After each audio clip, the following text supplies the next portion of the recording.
Yes, mambo fika wadau wangu ya kwa majina naitwa Sumajaga Building.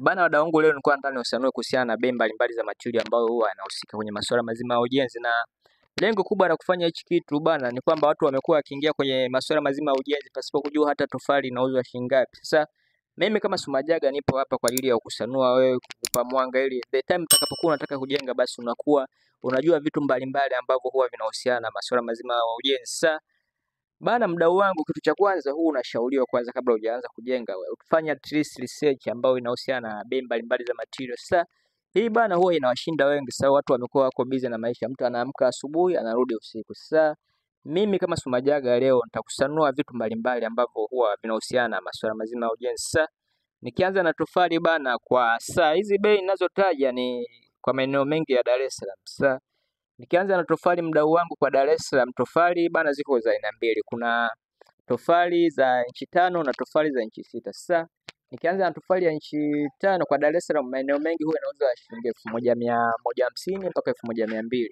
Tofali ya inchi 6 kwa Dar es Salaam sehemu nyingi huwa inauzwa mpaka shilingi 1300. Pia nikiingia kwenye simenti kwa maeneo mengi ya Dar es Salaam huwa wanauza shilingi 17500 mpaka 18000. Pia nondo za milimita 12 ambazo ndo huwa tunazitumia mara nyingi kwenye masuala mazima ya kujenga hizi nyumba za kawaida, kwa Dar es Salaam huwa tunauza shilingi 23,000. Tukiingia kwenye mchanga kuna kenta ndogo, pia huwa kuna kenta kubwa. Kwa kenta ndogo maeneo mengi ya Dar es Salaam huwa zinauzwa shilingi 60,000. Pia huwa kuna ring kwa maeneo mengi ya Dar es Salaam huwa zinauzwa shilingi 600. Sasa mdau wangu, nimeamua kuongelea hichi kitu maana watu huwa wanapigwa sana kwenye upande wa material, maana huwa wanapigwa na mafundi wao ambao wenyewe wanaona kama wanaamini, pia huwa wanapigwa na ndugu ambao huwa ni wasimamizi wa nyumba zao.